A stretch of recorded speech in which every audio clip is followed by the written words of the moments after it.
మన కాదంబరి సిల్క్స్ లో flat 50% discount and 25,000 purchase మీద 2 కంచి కాటన్ సారీస్ ఉచితం. నమస్తే అమ్మా. నమస్తే అమ్మా, శ్రీమాత్రే నమః.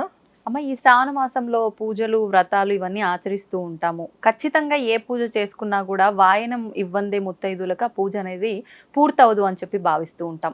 మరి ఈ వాయనం ఇచ్చే సాంప్రదాయం ఈ రోజుల్లో చూసుకుంటే గనక ఖచ్చితంగా ఒక రిటర్న్ గిఫ్ట్ అనేది ఖచ్చితంగా ఉండాలేమో వాయనంలో అనేది ఈ జనరేషన్ వాళ్ళకి మనం పరిచయం చేసినట్టుగా ఉంది. అంటే అసలు రిటర్న్ గిఫ్ట్ లేకపోతే వాయనమే లేదు. ఈ రకంగా అసలు ఏంటి వాయనం ఇచ్చే పద్ధతి ఏంటి, ఎవరికి వాయనం ఇవ్వాలి, ఆ వాయనంలో ఏమేమి వస్తువులు ఉండాలి పద్ధతి ప్రకారంగా అంటే ఏం చెప్పొచ్చు అంటారు? మనం ఆచార ప్రకారంగా చేసుకునే వాయినాలు తాంబూలం అంటేనేనన్నా, తాంబూలం అంటే దాంట్లో వస్త్రం వస్తుంది. అంటే చీర, రవిక, తర్వాత సుమంగ ద్రవ్యాలు అంటే గాజులు, పసుపు, కుంకుమ, కాటుక, బొట్టు. పూర్వం కాటికి పెట్టుకునే వాళ్ళు కదా, కాటికి డబ్బా అని ఇచ్చేవాళ్ళు. కాటిక, బొట్టు అండి, పసుపు కుంకుమ, పసుపు కొమ్ములు, ఖర్జూరాలు 2, పొక్కలు 2. ఇది తాంబూలం. ఇదే తాంబూలం. అయితే దాంతోపాటు పళ్ళు ఉంటే పళ్ళు ఇచ్చేవాళ్ళు. పూర్వం పళ్ళు ఉన్నా లేకపోయినా ఖర్జూర పళ్ళు ఇస్తే కొన్నా తాంబూలం కింద వస్తుంది. సో అందుకే ఖర్జూర పళ్ళు కంపల్సరీగా పెట్టి, ఖర్జూర పళ్ళు, పసుపు కొమ్ములు, ఒక్కలు పెట్టి వస్త్ర తాంబూలం ఎప్పుడు కొన్నా వస్త్ర తాంబూలాలే ఇవ్వాలి. ఈ వస్త్ర తాంబూలం అసలు ఎందుకు ఇవ్వాలి అంటే, మనం ఏదైతే పూజ చేస్తున్నామో, ఏ దేవతను ఆహ్వానించామో, అలా మన ఇంటికి ఎవరైనా ఒకరు వస్తే ఆ దేవతే ఆ రూపంలో వచ్చింది అని అనుకుంటాం. తీసుకోవడానికి ఆ రూపంలో వచ్చింది. ఎందుకంటే దైవం మానుష రూపేణ అని చెప్పేసి మనుషుల రూపంలోనే వస్తారని కదా. సో అందుకని ఈ పూజ చేసేటప్పుడు ఏ ఒక్క అంటే ఒక ముత్తైదువనే కాదు, ఏ ఒక జంతువు అంటే ఒక చిన్న పిల్లి, కుక్క పిల్ల కూడా వచ్చినా సరే మనం వాటిని దూషించకూడదు, పంపించకూడదు. వాటికి ఇంత ప్రసాదంగా ఏదైనా పెట్టి పంపించాలి ఆ రోజు. సో అంత విశేషం అన్నమాట. పూజ జరిగిన ప్రదేశంలో ఎవరు వచ్చినా ఏదో పెట్టి పంపించే తప్ప అలా ఖాళీగా పంపించకూడదు. ఎందుకంటే ఆ రూపంలో వస్తారు వాళ్ళు, చూద్దాం అని చెప్పేసి. ఇప్పుడమ్మా, మరి చీర, రవిక అన్నారు. చీర పెట్టే స్తోమత అందరికి లేనప్పుడు చాలా మంది ఇప్పుడు రవిక మాత్రమే పెట్టడం చూస్తున్నాం. బ్లౌజ్ పీస్, ఈ బ్లౌజ్ పీస్ ఒక్కటే పెట్టొచ్చా, 2 పెట్టాల్సిందేనా? ఒకటే బ్లౌజ్ పీస్ నాన్న, ఒకటే బ్లౌజ్ పీస్.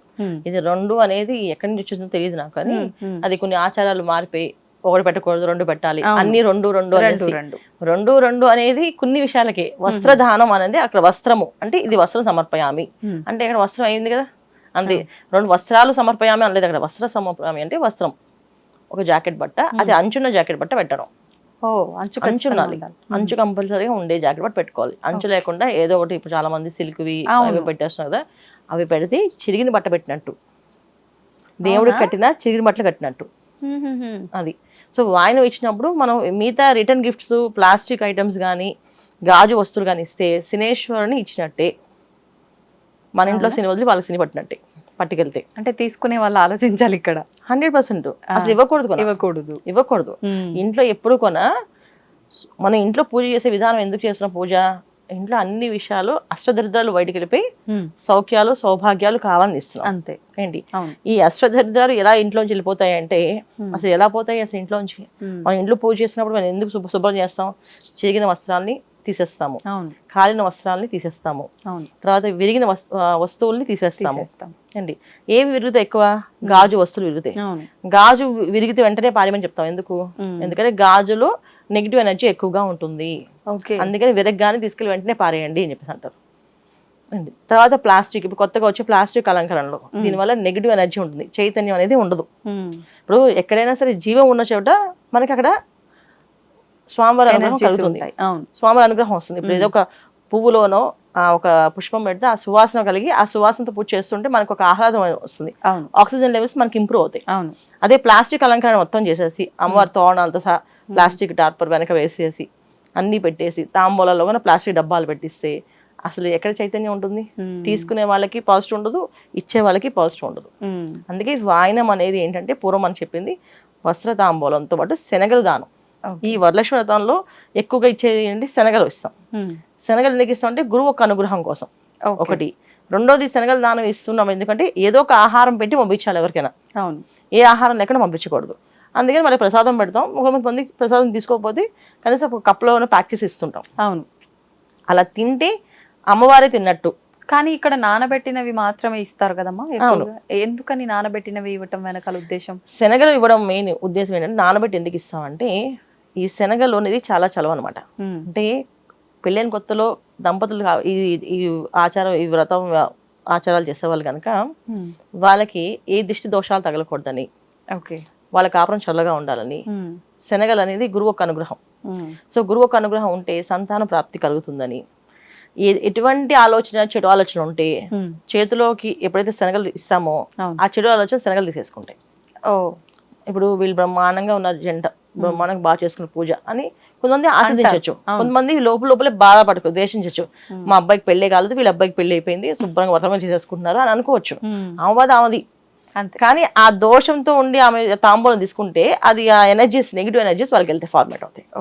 సో అందుకని అవ్వకూడదని చెప్పి శనగలు తాంబూలం ఎప్పుడైతే పెడతామో చేతిలో తాంబూలం పెట్టగానే అక్కడ అమ్మవారి స్పర్శ, సో ఆటోమేటిక్గా ఆలోచన అన్ని పోతాయి. మంచి ఆలోచనతో వాళ్ళు ఖచ్చితంగా ఇప్పుడు చేతి తాంబూలం పెట్టగానే కాళ్ళ మీద పడగానే ఏం చేస్తారంటే వాళ్ళు దీర్ఘ సుమంగళి భవాన్ని దీవిస్తారు, అయితే ఇష్టకామి అది ఫల సిద్ధిరస్తు దీవిస్తాం, మనం వాంఛ ఫల సిద్ధిరస్తు దీవించేస్తాం. ఆటోమేటిక్ దీవించేస్తాం కదా, ఎందుకు దీవించేస్తాం? అక్కడ ఆటోమేటిక్ అమ్మవారు పలికిస్తుంది, మనం పలకం. ఎప్పుడైతే వాళ్ళు మన చేతిలో పెట్టారో అది మన చేతిలో తీసుకున్నామో అక్కడ అమ్మవారు మనలో ఉన్న ఏవైతే చెడు ఆలోచన తీసేస్తుంది, మంచి ఆలోచనతో దీవిస్తుంది. అందుకే అక్షంతలు ఇచ్చి ఆస్వాదించాలి. ఎప్పుడైనా అక్షంతలు లేకుండా ఆశీర్వాదం తీసుకోకూడదు. ఈ అక్షంతలు వేసినప్పుడే చెడు ఆలోచన అన్ని బయటికి పోతాయి. వీళ్ళలో ఒకళ్ళు చెడు ఆలోచన ఉన్నా సరే ఆ చెడు ఆలోచన పోయి మంచి జరుగుతుంది. అందుకే అక్షంతలు లేని ఆశీర్వాదం తీసుకోకూడదు. తాంబూలం వేస్తే ఆశీర్వాదం ఖచ్చితంగా తీసుకోవాలి.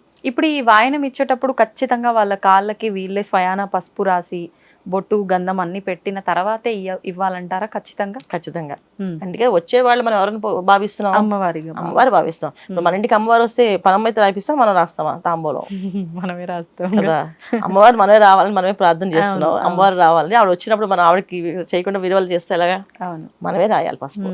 ఎంత ఓపిక ఉన్నా, ఇప్పుడు ఓపిక చాలా మందికి ఓపిక తక్కువ అండి, నడు నొప్పండి, వంగలేదండి అని చెప్పారు, కరెక్టే, తప్పేం లేదు. అప్పుడు నువ్వు ఒక్క బుత్త ఎదుగున పసుపు రాసి తాంబూలం ఇవ్వు. 100 మంది పిలిపించేయడం ఎందుకు, అందరి చేత పసుపులు రాయించడం ఎందుకు, అందరి బొట్లు పెట్టించడం ఎందుకు?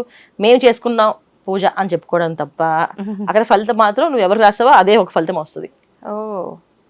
ఇప్పుడు చాలా మంది మేము చాలా పూజలు చేస్తున్నాం కానీ మాకు ఎందుకు అమ్మవారు కరుణించట్లేదు అంటారు. ఇక్కడ చాలా పూజలు చేస్తాను దాంట్లోనే అహంకారం వచ్చేసింది. ఎక్కడ చేస్తాం చాలా పూజలు, ఎందుకు చేస్తున్నాం? ఎప్పుడు మన చింతన, మన ఆలోచన ఎలా ఉండాలంటే నాదేం లేదమ్మా, నీ అనుగ్రహంతో నాకు ఎంతవరకు ప్రాప్తం ఉంటుందో అంతవరకు చేయగలుగుతాను అంతే అని అమ్మవారి దండం పెట్టుకోవడం.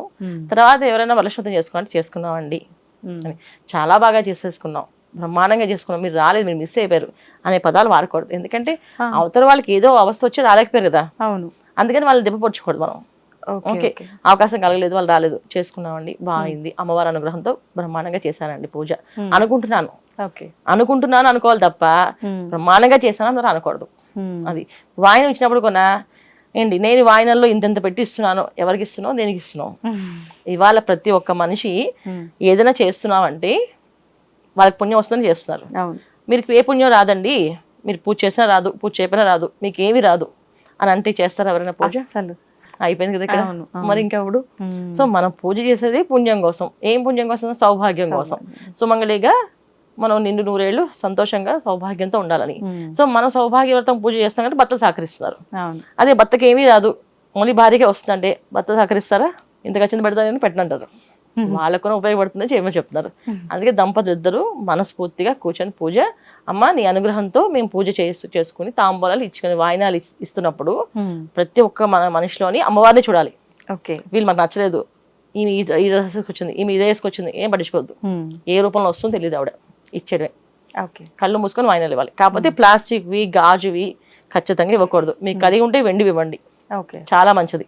వెండి దానం చేస్తే ఇంట్లో ఎప్పుడు కూడా వంశ వృద్ధి ఉంటుంది, అంటే వంశం పెరుగుతూ ఉంటుంది. వెండి దానం చేయొచ్చు, బంగారం కూడా దానం చేయొచ్చు.